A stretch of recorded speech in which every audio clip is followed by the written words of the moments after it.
Hello everyone in the Ansakari.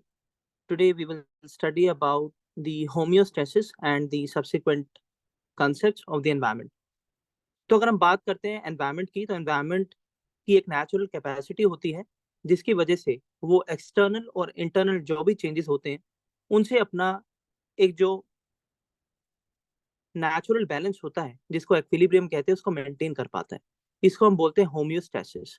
तो यानी homeostasis एक ऐसा process होता है जो कांस्टेंट चलता रहता है एनवायरनमेंट के अंदर, जिससे एक्सटर्नल और इंटरनल चेंजेस दोनों से एनवायरनमेंट डील भी करता है और अपना इक्विलिब्रियम भी बनाए रखता है. अगर हम एग्जांपल देखें तो जब हम बात करते हैं एक्वेटिक एरियाज की, जहां पर इंडस्ट्रियल एफ्लुएंट्स भी डंप किए जाते हैं, कॉन्क्रिटाइजेशन जो कोस्टल रेगुलेशन जोन नहीं मानकर वहां पर होता है, तब भी हम देखते हैं कि जो नेचुरल इकोसिस्टम है वो अपने होम्योस्टेसिस प्रोसेस से उन चीजों को अडेप्ट भी करता है और कहीं ना कहीं दोबारा से अपने वो नेचुरल एक्विलिब्रियम को मेंटेन करने की कोशिश करता है. रिवर्स में हम देखते हैं ई फ्लो होता है, जिसकी वजह से जो वेस्ट पार्टिकल्स होते हैं वो लीवर्ड साइड, जो हमारी वर्टिकल साइड्स होते हैं वहां पर जो रिवर है वो डाल देती है और अपना ई फ्लो मेंटेन रखती है. तो ये सारी चीजें होम्योस्टेसिस का एग्जाम्पल है.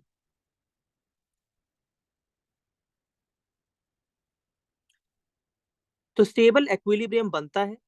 और जब हम बात करते हैं एग्जाम्पल की, तो cooling once body through sweating process. जब हम ह्यूमन बॉडी की बात करते हैं तो ज्यादा गर्मी होती है तो हम हमारी बॉडी स्वेट करती है, तो उससे भी कहीं ना कहीं इक्विलिब्रियम मेंटेन रहता है बॉडी का. और ऑर्गेनिजम्स की अगर बात करें तो इंटरनल एनवायरनमेंट और एक्सटर्नल एनवायरनमेंट दोनों से ही जितने भी एसोसिएटेड चैलेंजेस को डील करते हैं, तब होम्योस्टेसिस यानी इक्विलिब्रियम मेंटेन होता है ऑर्गेनिज्म हमारे पूरे एनवायरनमेंट के अंदर. अब ये होम्योस्टेसिस अलग अलग तरीके से हो सकता है. कई बार फिजियोलॉजिकल मीन से होता है, जिसमें आपकी बॉडी जो है स्वेट करती है, मेटाबॉलिज्म बढ़ जाता है. गर्मी और ठंडे इलाकों के अंदर हम देखते हैं बॉडी के जो एडेप्टेशन है वो अलग अलग होती है, वो होम्योस्टेसिस का एग्जाम्पल है.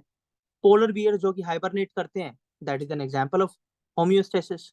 बिहेवियरल होता है जिसमें एनिमल जो है, जिसमें कि आप ह्यूमंस को भी डाल सकते हैं, माइग्रेट करते हैं ताकि कांस्टेंट बॉडी टेम्परेचर बना रहे और ऑस्मोटिक कंसंट्रेशन बनी रहे.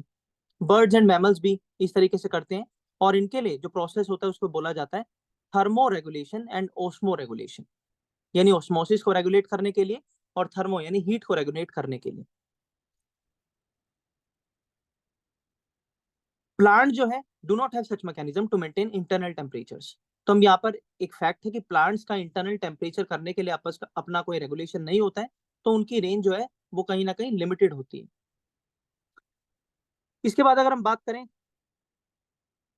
कांस्टेंट होते हैं, बॉडी फ्लूइड चेंज होते रहते हैं. Conformers have not evolve to become regulators. तो करुणा इसका बताओ ये क्या है, मतलब conformers have not evolve to become regulator. इसमें मतलब यही है कि ये अपना जो एक्सटर्नल एनवायरनमेंट है उसके अकॉर्डिंग अपना बॉडी टेम्परेचर चेंज नहीं कर पाते। ऐसे प्लांट्स और एनिमल्स को हम कन्फॉर्मर्स बोलते हैं। मतलब जो एक्सटर्नल फैक्टर्स हम बात कर रहे थे कि ठंड है तो बॉडी टेम्परेचर हम मेंटेन कर रहे हैं, हाइबरनेशन में जा रहे हैं, वो जब नहीं होता है तो उनको कन्फॉर्मर्स बोलते हैं। जैसे कि प्लांट्स में नहीं होता है, कुछ कुछ एनिमल्स में भी नहीं होता है। ठीक है. तो थर्मो रेगुलेशन हमने देखा कि बॉडी के हीट का टेम्परेचर किस तरीके से रेगुलेट होता है. ये कॉन्सेप्ट क्वेश्चंस के रूप में भी आया है प्रीलिम्स एग्जाम में, जब बोला गया है कि जो ठंडे इलाके होते हैं वहां पर और जो गर्म इलाके होते हैं वहां पर एनिमल्स की जो स्पीसीज है उनका जो पोस्चर और टेक्सचर है उसके अंदर डाइवर्जेंस, डिस्टिंक्टिवनेस होती है ताकि वो अपना हीट को रेगुलेट कर सकें. अगर हम बात करें स्मॉल एनिमल्स की ठंडे इलाकों में, तो उनके सरफेस एरिया जो है वो उनके वॉल्यूम के हिसाब से कम ज्यादा होता है.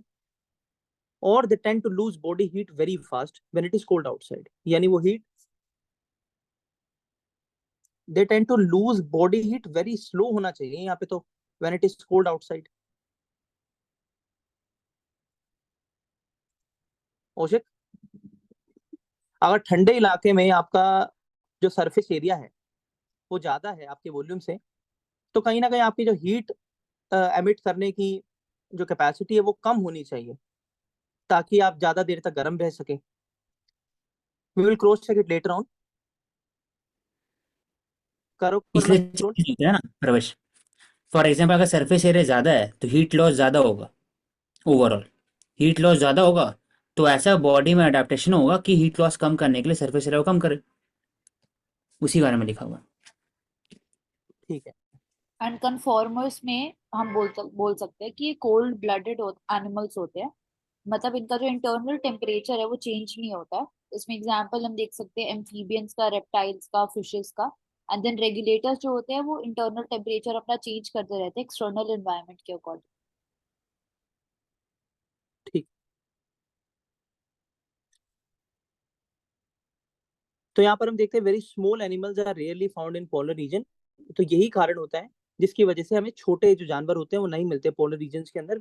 हमें पोलर बियर जैसे मिलते हैं जो हाइबरनेट और अदर थर्मो रेगुलेशन से अपना टेम्परेचर मेंटेन करते हैं। अब माइग्रेशन होता है, तो माइग्रेशन में हम अगर एग्जाम्पल लें कालादेव नेशनल पार्क का जो कि राजस्थान में है, और यहाँ पर भी हम देखते हैं कि बहुत गर्मी का एरिया पड़ता है तो ऑर्गेनिजम्स मूव करते हैं कॉन्स्टेंटली, उनका माइग्रेशन होता है जब वो ठंडे से गर्म इलाके और गर्म से ठंडे इलाके में जाते हैं। भरतपुर डिस्ट्रिक्ट राजस्थान के अंदर जो माइग्रेटरी बर्ड्स जहाँ पर सबसे ज्यादा आते हैं, जिसमें कि साइबेरियन बर्ड्स भी हैं, ठंडे इलाकों से आते हैं। तो ये भी एक एग्जाम्पल है कि किस तरीके से एनवायरमेंट, जो ग्लोबल एनवायरमेंट है, वो अपना होम्योस्टेसिस करता है, तो माइग्रेशन से भी होता है। और यहाँ पर एक फैक्ट भी है कि migration species example 1 in 5 migratory. हाँ बताओ। एग्जाम्पल ऐड करना चाहूंगी, इसमें साइबेरियन क्रेन आता है, ब्लू थ्रोट आता है, एंड ग्रेट फ्लेमिंगो जो कि इंपॉर्टेंट स्पीशीज। यस। तो अगर हम बात करें थ्रेटेंड स्पीशीज, जो माइग्रेटरी स्पीशीज है उनमें कितना 44% जो है माइग्रेटिंग स्पीशीज का पॉपुलेशन डिक्लाइन हो चुका है। ऐसा वर्ल्ड माइग्रेटरी स्पीशीज रिपोर्ट जो कि यूएन की रिपोर्ट है उसका कहना है।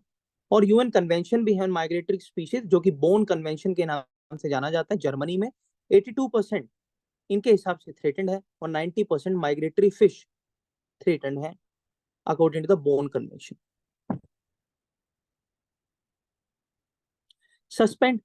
अब सस्पेंड में क्या होता है कि various kind of thick walled spores are formed, यानी जब छोटे छोटे पौधे होते हैं, बैक्टीरिया, फंगी, इनके थिक स्पोर्स बन जाते हैं जो इनको हेल्प करते हैं सरवाइव करने में अनफेवरेबल कंडीशंस में।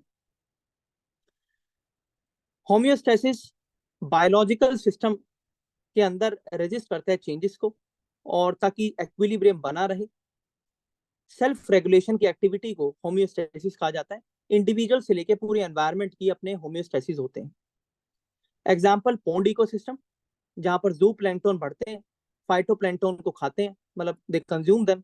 और इसका रिजल्ट क्या होता है, जो जू प्लैंक्टन के लिए फूड अवेलेबिलिटी होती है वो स्कार्स हो जाती है, फाइटोप्लैंक्टन की पॉपुलेशन बढ़ जाती है, और कुछ समय बाद जो जू प्लैंक्टन है उनकी पॉपुलेशन इतनी बढ़ जाती है कि जिसकी वजह से this process continues at all the trophic level. Trophic level हम देखते हैं कि जो प्राइमरी लेवल से लेकर आपके क्लाइमेक्स कम्युनिटी तक जो एनर्जी का ट्रांसमिशन हो रहा है उसको दर्शाने के लिए ट्रॉफिक लेवल यूज किया जाता है, जो कि फूड चेन में होता है, जिसमें हम देखते हैं फूड चेन भी अलग अलग तरीके की, अपवर्ड है, इन्वर्टेड है। होम्योस्टेसिस सिस्टम के अंदर ही एक नेगेटिव फीडबैक मैकेनिज्म भी होता है। यहाँ पर क्या होता है कि one factor causes a decrease in another and vice versa, यानी एक कारण से दूसरी जो चीज है वो घटती है और वाइस वर्सा।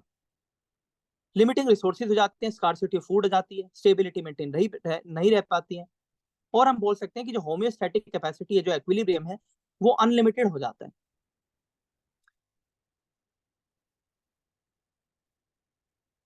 करो शुरू। अगर हायर प्लांट्स की बात करें तो कुछ सीड्स और vegetative reproductive structures stress control करने में हेल्प करते हैं। एनिमल्स की अगर बात करें तो अगर एनिमल्स में माइग्रेशन जैसी एक्टिविटी ना हो, so might avoid the stress by escaping in time. If unable to migrate, यानी अगर वो माइग्रेट नहीं कर पाएंगे तो they will avoid the stress by escaping in time. Polar bear का एग्जांपल यहाँ पर लिखा हुआ है, जो कि ठंड में ड्यूरिंग विंटर में एस्केप करते हैं। स्नेल्स एंड फिश है जो कि एस्टिवेशन में चली जाती हैं। एस्टिवेशन इज अ मैकेनिज्म और टूल ऑफ एडेप्टेशन, जिसमें आप हार्श कंडीशन से बचने के लिए हाइबरनेट करते हैं। और अनफेवरेबल कंडीशन में जू प्लैंक्टन स्पीशीज भी हमने देखा लेक और पॉन्ड के अंदर, वो डायापोस के अंदर चली जाती है जिसमें उनका सस्पेंडेड डेवलपमेंट होता है। एंड सो इसके टुडे वी अलावा हैव दिस। हाँ इसके बताइए। अलावा जैसे थर्मो रेगुलेशन हमने देखा कि बॉडी टेम्परेचर कंट्रोल करते हैं हम, तो ब्रेन में हाइपोथैलेमस जो पार्ट होता है वो कंट्रोल करता है हमारे बॉडी का टेम्परेचर, हाइपोथैलेमस। ठीक है, करूँ एंड? हाँ जी। Okay, so thank you so much and keep watching आंसरकारी।